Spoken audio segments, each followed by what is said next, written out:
कभी notice KIA है, जो लोग ज्यादातर घूमते हैं ना, ट्रैवल करते हैं, नई नई जगहों पर जाते हैं, वो दूसरों को जज कम करते हैं। शायद उनकी सबसे खूबसूरत बात ये होती है कि जीवन की किसी भी किस्म की परिस्थिति के लिए, मोड़ के लिए, तकलीफों के लिए वो तैयार रहते हैं। क्योंकि ट्रैवलिंग एकमात्र ऐसी चीज है जो आपको हर सिचुएशन को अडेप्ट करना सिखाता है।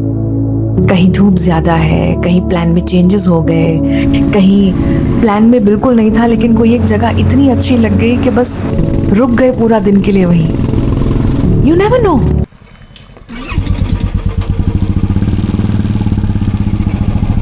आज आपण चाललेलो आहे नवकुंड झरी पाहण्यासाठी। लातूरपासून एक 40-45 किलोमीटर जवळच आहे। चाकूरपासून जवळ आहे।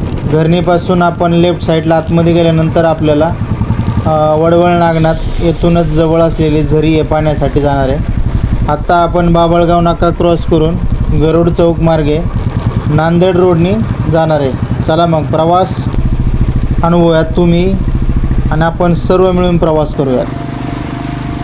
अपनी व्यस्त जिंदगी से वक्त निकाल लेना थोड़ा, वो पहाड़ दिखाना है तुम्हें, बहता हुआ साफ पानी और आसमान दिखाना है तुम्हें। वहाँ की दुनिया बहुत खूबसूरत है यार। सुनो, आत्ता आपल्याला पहिला टोल नाका लागला आहे। हा टोल नाका सोडल्यानंतर आपल्याला पुढं घरणी लागेल आणि घरणीपासून आपण लेफ्ट साईडला वळणार आहे। मित्रांनो, प्रवास करा।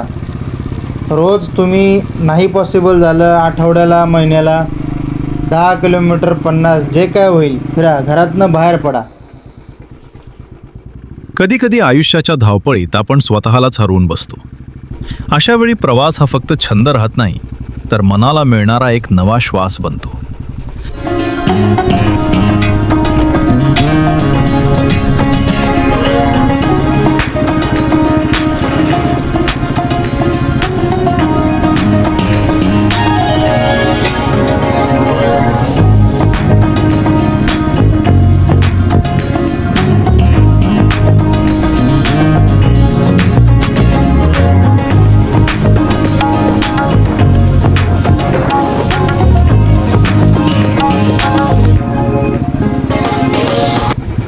अशा प्रकारे आता आपण वडवळ नागनाथ या ठिकाणी पोचलेलो आहे। इथून लेफ्ट मारल्यानंतर आता आपण संजीवनी बेटाकडे जातो आणि संजीवनी बेटावर जाण्यासाठी आपल्याला एकदम छान असा रस्ता पाहायला मिळतो।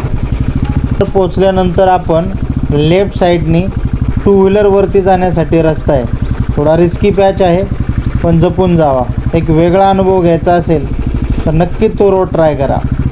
नवीन रस्ते आपल्याला सांगतात की प्रत्येक वळणावर एक नवी संधी असते।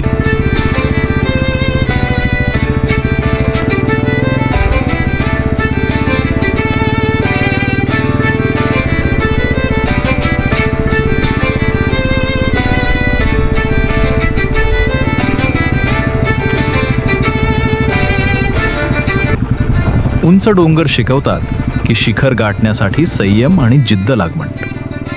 वाहणाऱ्या नद्या सांगतात की थांबून नाही तर पुढे वाहत राहूनच आयुष्य सुंदर बनतं।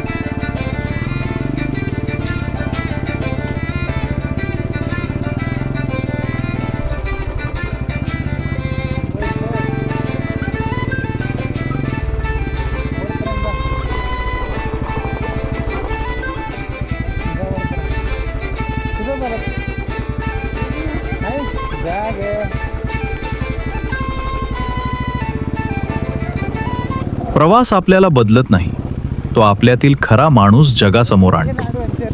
तो अहंकार कमी करतो, अनुभव वाढवतो आणि प्रत्येक क्षण जगायला शिकवतो।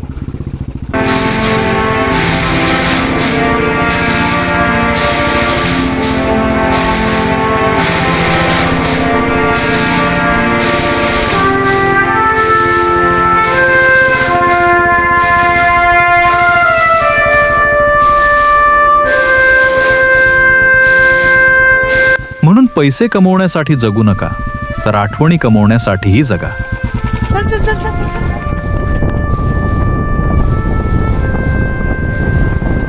कारण शेवटी आयुष्यात मोजल्या जातात त्या किलोमीटर नाहीत, तर प्रवासानं दिलेल्या सुंदर आठवणी। नमस्कार मित्रांनो, आज आम्ही आलोय वडवळ नागनाथ येथील संजीवनी बेटावर. आणि इच्छाने जर लातूरच्या आपण आजूबाजूला राहत असाल तर नक्की फॅमिली सोबत येऊन हे पाहण्यासारखं प्लेस आहे. त्याला रिलॅक्स टाइम घालायचा असेल तर आवर्जून या ठिकाणी या. काय वाटतं? जीवन म्हणजे फक्त श्वास घेणं नाही, तर प्रत्येक दिवस नव्या आशेनं जगणं आहे. कधी परिस्थिती कठीण असेल तर कधी नशीब साथ देणार नाही. पण लक्षात ठेवा, वादळ कायमच राहत नाही. प्रत्येक काळोख्या रात्रीनंतर नवा सूर्य उगवतो. हरलात तरी चालेल, पण प्रयत्न करणं कधीही थांबवू नका. कारण यश हे एका दिवसात मिळत नाही, ते दररोजच्या छोट्या छोट्या प्रयत्नांनी घडत असतं. लोक तुमच्यावर विश्वास ठेवोत किंवा न ठेवोत, तुम्ही स्वतःवर विश्वास ठेवायला शिका. कारण तुमचं भविष्य तुमच्या धैर्यावर आणि मेहनतीवर उभं असतं. वेळ प्रत्येकाला समान मिळतो. फरक एवढाच असतो की काही लोक वेळ घालवतात तर काही लोक वेळ घडवतात. आयुष्यात पडणं ही हार नसते. पुन्हा उभं राहण्याची हिंमत हरवणं हीच खरी हार असते.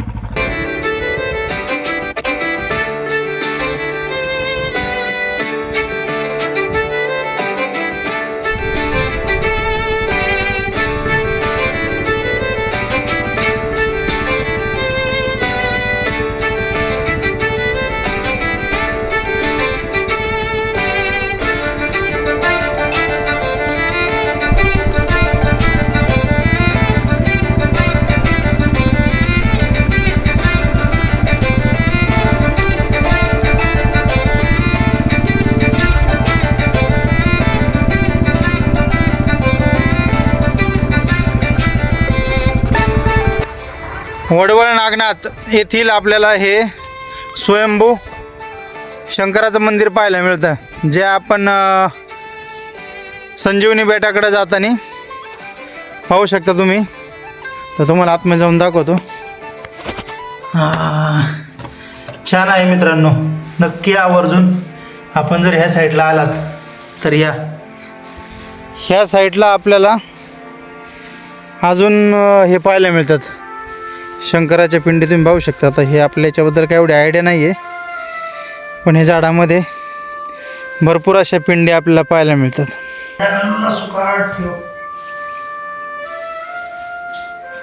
छान मंदिर. आत्ता आपण चाललेलो आहे झरी साईडला. आत्ता आपण हे इथलं दर्शन वगैरे घेतल्यानंतर हे पाहू शकता तुम्ही वडवळ नागनाथ. या ठिकाणाहून गेल्यानंतर आपल्याला रेल्वे क्रॉसिंग क्रॉस केल्यानंतर पुढं झरी रोड लागतो. आता हे पाहू शकता तुम्ही इथलं मंदिर. हा रेल्वे क्रॉसिंगचा फाटक, हा क्रॉस करा. हा रस्ता खूप छान आहे मित्रांनो. एक वेळ अवश्य ह्या रोडला या, काहीतरी वेगळा अनुभव घ्या. स्वप्न मोठी ठेवा, विचार सकारात्मक ठेवा आणि कृती सातत्यानं करा. कारण अशक्य वाटणाऱ्या गोष्टीही एक दिवस वास्तव बनतात. म्हणून आजपासून एकच निर्णय घ्या. कोणतीही अडचण आली तरी थांबायचं नाही, कारण तुमच्या आयुष्याची सर्वात सुंदर कहाणी अजून लिहिली जायची आहे.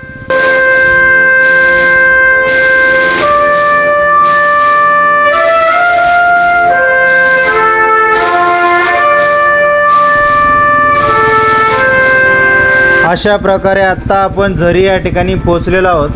आता या कमानीमधून आतमध्ये गेल्यानंतर आपल्याला लेफ्ट साईडला येथील नवकुंड झरी येथील मंदिरे आपल्याला पाहायला मिळतात. हे सर्व मंदिरे चालुक्यकालीन असून खूप चांगला ठेवा आहे मित्रांनो. नक्की या ठिकाणी येऊन पहा. आत्ता आपण आलो आहे नवकुंड या ठिकाणी झरी, जे लातूरपासून जवळच आहे आणि चांगलं प्लेस आहे. म्हणजे आपण जर वन डे 1-2 तासाची जर ट्रिप करायची असेल तर नक्की या ठिकाणी या. शिव है, शिव एक नाम नहीं, शिव एक शक्ति है. और वो शक्ति जिसकी जरूरत ब्रह्मा को भी पड़ी, जिसकी जरूरत देवों को भी पड़ी और जिसकी जरूरत विष्णु को भी पड़ी, तो वो महादेव है कि जिसके सर पे वो हाथ रख दे उसे फिर संसार में कोई नहीं गिरा सकता. कि जिसको वो फिर वरदान दे दे उसको फिर कोई हरा नहीं सकता. तो ये है शिव. आता हे मंदिर पाहू शकता, पूर्ण पुरातन काळातलं आहे.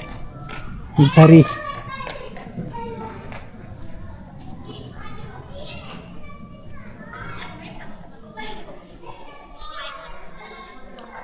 हे वेगवेगळे कुंड आहे या ठिकाणी.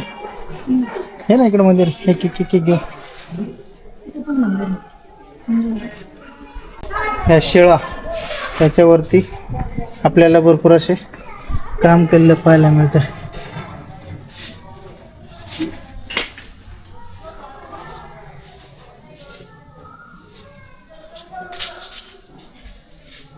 आता मित्रांनो, आपण लातूरवरून या ठिकाणी आलोय पाहायला. तुम्ही पाहू शकता हे नागनाथ मंदिर जे झरीचं आहे. हे मुख्य मंदिर गाभाऱ्यामध्ये प्रवेश केल्यानंतर आपल्याला लेफ्ट साईडला काय कुठली मूर्ती हो लेफ्ट साईडची का नाही काय सांगता या ठिकाणी सुद्धा आपल्याला भरपूर अशा मूर्त्या कोरलेल्या पाहायला मिळतात. आणि मुख्य जे शिवलिंग आहे हे गाभाऱ्यामध्ये आतमधल्या साईडला आहे. मित्रांनो, आपण मुख्य गाभाऱ्यामध्ये प्रवेश करतोय आणि काकांनी आपल्याला चावी आणून दर्शनाची छान सोय केली आहे. जर आपण या ठिकाणी आलात तर आवर्जून. तर मित्रांनो, पाण्यात आतमध्ये शिवलिंग आहे बघू शकता.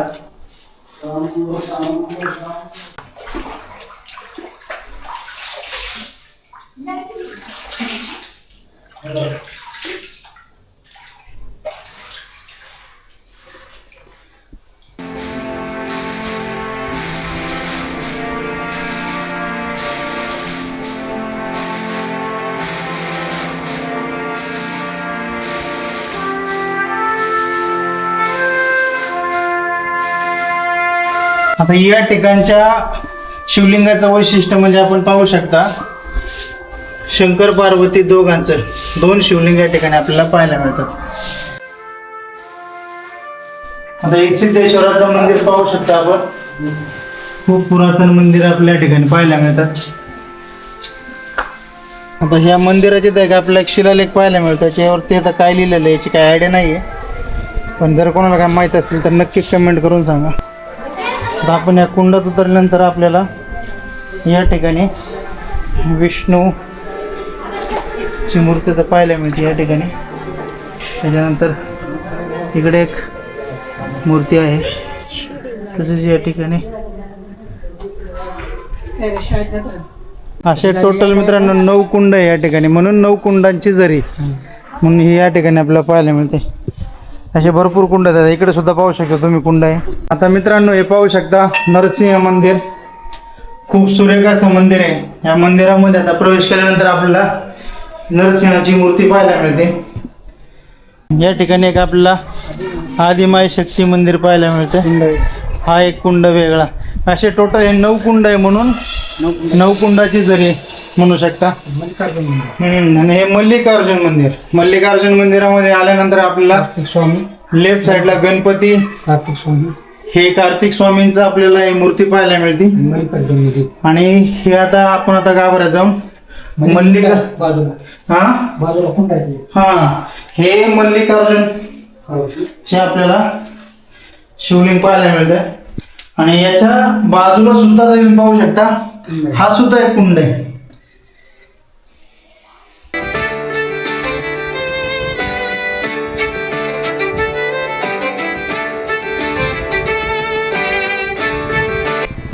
अशा प्रकारे आपलं 9 कुंड जरी हे पाहून झालेलं आहे. लातूरच्या जर आजूबाजूला अजून काही टुरिस्ट प्लेसेस असेल तर नक्की कमेंट बॉक्समध्ये सांगा. आणि व्हिडिओ लाईक करा, शेअर करा आवडला असेल तर. चला भेटूया पुढील ब्लॉगमध्ये अजून एखादं वेगळं स्थळ घेऊन.